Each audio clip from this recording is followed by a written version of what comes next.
Assalamualaikum warahmatullahi wabarakatuh. Kami dari kelompok 3, perkenalkan nama saya Nurul Asikin. Di sini saya akan membuka materi presentasi yang judulnya berjudul Sekolah, Prestasi, dan Pekerjaan, Transisi Masa Sekolah, Prestasi, Remaja Bekerja, dan Karir. Dan contoh kasusnya itu bimbingan dan konseling karir.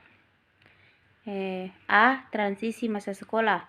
Sekolah merupakan lembaga pendidikan formal yang secara sistematik melaksanakan program bimbingan, pengajaran, dan latihan dalam rangka membantu siswa agar mampu mengembangkan potensinya, baik yang menyangkut aspek moral, spiritual, intelektual, emosional, maupun sosial. Masa usia sekolah menengah bertepatan dengan masa remaja. Masa remaja merupakan masa yang banyak menarik perhatian karena sifat-sifat khas dan peranannya yang menentukan dalam kehidupan individu dalam masyarakat orang dewasa. Masa ini dapat diperinci menjadi beberapa masa, yaitu masa pra-remaja atau remaja awal, masa remaja atau remaja madya, masa remaja akhir. Masa pra-remaja atau remaja awal. Masa pra-remaja biasanya berlangsung hanya dalam waktu relatif singkat. Masa ini ditandai oleh sifat-sifat negatif pada si remaja. Secara garis besar, sifat-sifat negatif ini dapat diringkas yaitu negatif dalam berprestasi, baik prestasi jasmani maupun mental. B. Negatif dalam sikap sosial, baik dalam bentuk menarik diri dalam masyarakat maupun dalam bentuk agresif terhadap masyarakat. 2. Masa remaja, remaja madya. Pada masa ini mulai tumbuh dalam diri remaja dorongan untuk hidup, kebutuhan akan adanya teman yang dapat memahami dan menolongnya, teman yang dapat turut merasakan suka dan dukanya. Pada masa ini sebagai masa mencari sesuatu yang dapat dipandang bernilai, pantas dijunjung tinggi dan dipuja-puja, sehingga masa ini disebut masa merindu puja atau mendewa-dewakan, yaitu sebagai gejala remaja. Proses terbentuknya pendirian atau pandangan hidup atau cita-cita hidup ini dapat dipandang sebagai penemuan nilai-nilai kehidupan. Adapun proses penemuan nilai-nilai kehidupan ini antara lain karena tiadanya pedoman, objek pemujaan itu telah menjadi lebih jelas, yaitu pribadi yang dipandang mendukung nilai-nilai tertentu atau jadi personifikasi nilai-nilai. 3. Masa remaja akhir. Setelah remaja dapat menentukan pendirian hidupnya, pada dasarnya telah tercapailah masa remaja akhir dan telah terpenuhi tugas-tugas perkembangan masa remaja, yaitu menemukan pendirian hidup dan masuklah individu dalam masa keadaan dewasa. Baik, saya akan melanjutkan materi.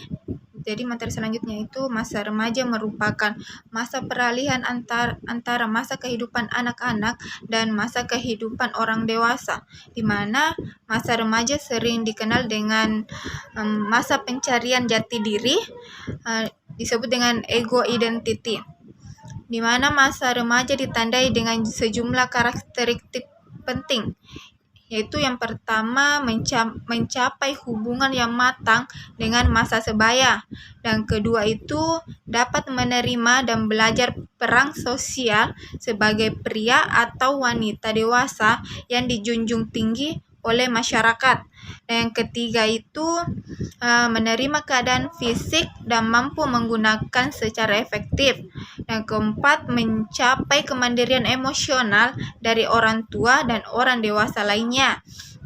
Yang kelima, memiliki dan persiapan karir di masa depan sesuai dengan minat dan kemampuan. Dan keenam itu mengembangkan sikap positif terhadap pernikahan, kehidupan berkeluarga, dan memiliki anak.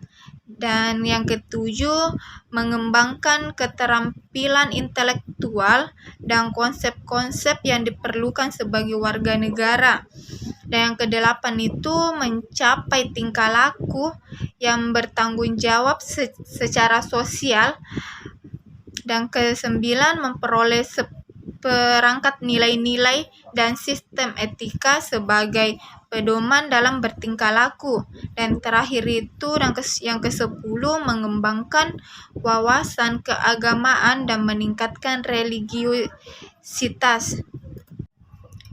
Baik, selanjutnya itu berbagai karakteristik perkembangan remaja, di mana menuntut adanya pelayanan pendidikan yang mampu memenuhi kebutuhannya anak-anak, yang dimana hal ini dapat dilakukan oleh guru. Nah, yang pertama itu memberikan pengetahuan dan pemahaman tentang kesehatan reproduksi, bahaya penyimpangan seksual, dan penyalahgunaan narkotik. Dan yang kedua itu membantu siswa mengembangkan sikap apresiatif terhadap postur tubuhnya atau kondisi dirinya. Dan yang ketiga itu menyediakan fasilitas yang memungkinkan siswa mengembangkan keterampilan yang sesuai dengan minat dan bakatnya, seperti sarana olahraga, kesenian, dan lain-lain. Dan yang keempat itu memberikan pelatihan untuk mengembangkan keterampilan memecahkan masalah dan mengambil keputusan. Dan yang kelima, melatih siswa mengembangkan resiliensi, kemampuan bertahan dalam kondisi sulit dan penuh dengan godaan. Dan yang keenam itu menerapkan model pembelajaran yang memungkinkan siswa untuk berpikir kritis, refleksif, dan positif. Dan yang ketujuh itu membantu siswa mengembangkan etos kerja yang tinggi dan sikap wiraswasta. Dan yang kedelapan itu memupuk semangat pada keberagaman siswa melalui pembelajaran agama terbuka ataupun lebih toleran. Dan yang terakhir itu kesembilan, menjalin hubungannya yang harmonis dengan siswa dan bersedia mendengarkan segala keluhan dan problem yang dihadapinya, dan dapat menerima dan belajar peran sosial sebagai pria atau wanita dewasa yang dijunjung tinggi oleh masyarakat. Baik, materi selanjutnya yaitu bagian B, prestasi masa remaja.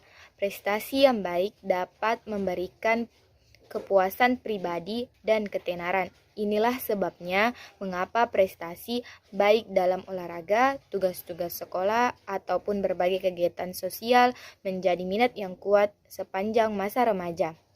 Bila prestasi yang baik diharapkan memberi kepuasan bagi remaja, maka prestasi itu mencakup bidang-bidang yang penting bagi kelompok sebaya dan dapat menimbulkan harga diri dalam pandangan kelompok sebaya. Misalnya, kalau teman-teman menaruh minat pada keberhasilan akademis, maka nilai-nilai akademis yang tinggi akan merupakan prestasi yang memuaskan.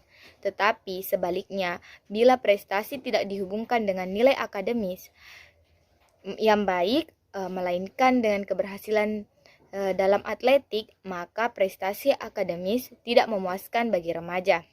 Bagian C, remaja bekerja dan karir. Pada akhir masa remaja, minat pada karir seringkali menjadi sumber pikiran.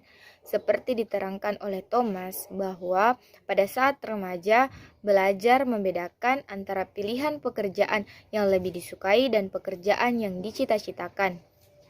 Remaja yang lebih tua memikirkan apa yang akan dilakukan dan apa yang mampu dilakukan.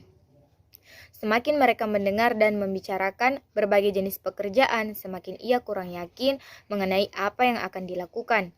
Remaja juga memikirkan cara untuk memperoleh pekerjaan yang diinginkan. Selanjutnya, remaja yang mulai tua menyadari betapa besar dan tingginya biaya hidup dan betapa kecilnya penghasilan seseorang yang baru selesai bersekolah. Oleh karena itu, remaja mendekati masalah karir yang lebih praktis dan lebih realistik dibandingkan dengan ketika ia masih muda. Karena sikap terhadap pekerjaan lambat laun menjadi realistik, sebagian besar remaja sering mengubah pandangannya tentang penjajakan dan mungkin bekerja sambil bersekolah. Pengalaman kerja akan memberikan informasi lebih banyak sehingga dapat dijadikan dasar dalam membuat keputusan akhir mengenai karir. Itulah tadi materi dari saya, selanjutnya akan dilanjutkan oleh teman kelompok saya. Baiklah, materi selanjutnya yaitu membahas tentang studi kasus.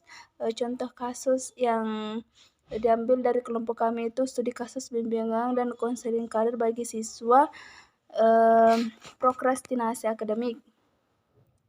Penelitian ini melakukan pendekatan kualitatif dengan jenis studi kasus yang dilakukan sejak bulan Februari hingga Maret.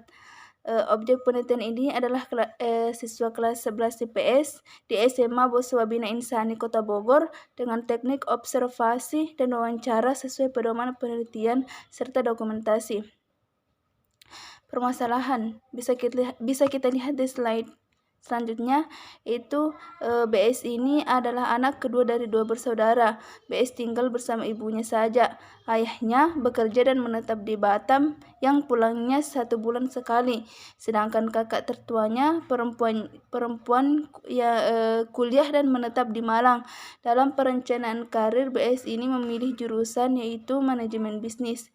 Persiapannya saat ini mulai les privat, meskipun ternyata nilai akademik ekonomi BS ini belum tercapai sesuai standar kriteria ketuntasan minimal atau KKM.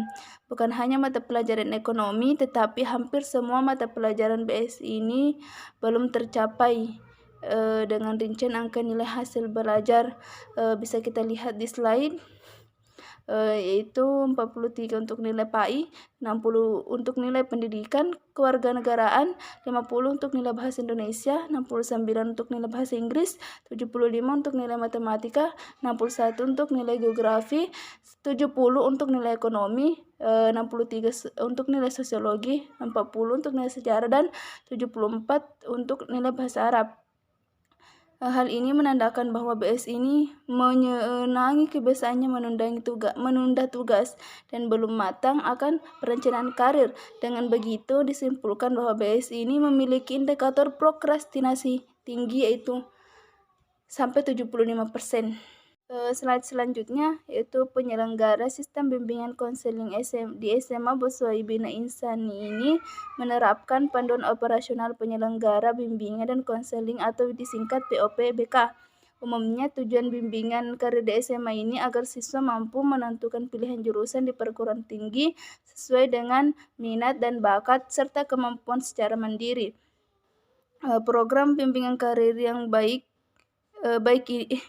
Program bimbingan karir baik yang telah direncanakan dan sudah terlaksana di SMA ini meliputi pembuatan peta minat dan prosedur peminatan serta prosedur penetapan jurusan sejak awal kelas 10, termasuk pemetaan nilai, kontrol capaian nilai, evaluasi kesesuaian minat dan nilai, hingga kunjungan perguruan tinggi. Pada keberhasilan layanan bimbingan konselor karir di sekolah ini sangat baik, siswa masuk jurusan yang diminati.